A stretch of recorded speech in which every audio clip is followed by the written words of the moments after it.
ভারত বাংলাদেশের রাজনৈতিক বন্ধু এবং চীন উন্নয়নের বন্ধু। দেশের উন্নয়নের জন্য যেখানে সুবিধা পাওয়া যাবে তা নেওয়া হবে বলে জানিয়েছেন আওয়ামী লীগের সাধারণ সম্পাদক ওবায়দুল কাদের। সকালে রাজধানীর বেইলি রোডে পাহাড়ি ফল মেলা উদ্বোধন অনুষ্ঠানে এসব কথা জানান তিনি। এখন জন্ম সনদ দিয়ে খোলো বিকাশ স্টুডেন্ট অ্যাকাউন্ট, নিজের বিকাশ নিজে কর। ওবায়দুল কাদের বলেন, ভারত বাংলাদেশের পরীক্ষিত বন্ধু। ভারতের সাথে বৈরী সম্পর্ক রেখে ৭৫ পরবর্তী সরকাররা কিছুই অর্জন করতে পারেনি।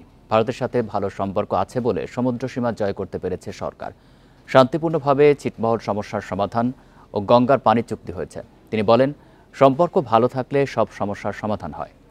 ২৫ বছরের মৈত্রী চুক্তির কারণে নানা সমস্যার সমাধান হয়েছে। ভারত থেকে খালি হাতে এবারও ফেরেনি সরকার। খালেদা জিয়া প্রসঙ্গে ওবায়দুল কাদের বলেন, বিএনপি তার মুক্তির জন্য জাতিসংঘের হস্তক্ষেপ চায়, অথচ আইনি ও রাজনৈতিক লড়াইয়ে তাকে মুক্ত করতে পারেনি। এখন তাকে ঢাল হিসেবে ব্যবহার করে নতুন ইস্যু খুঁজছে।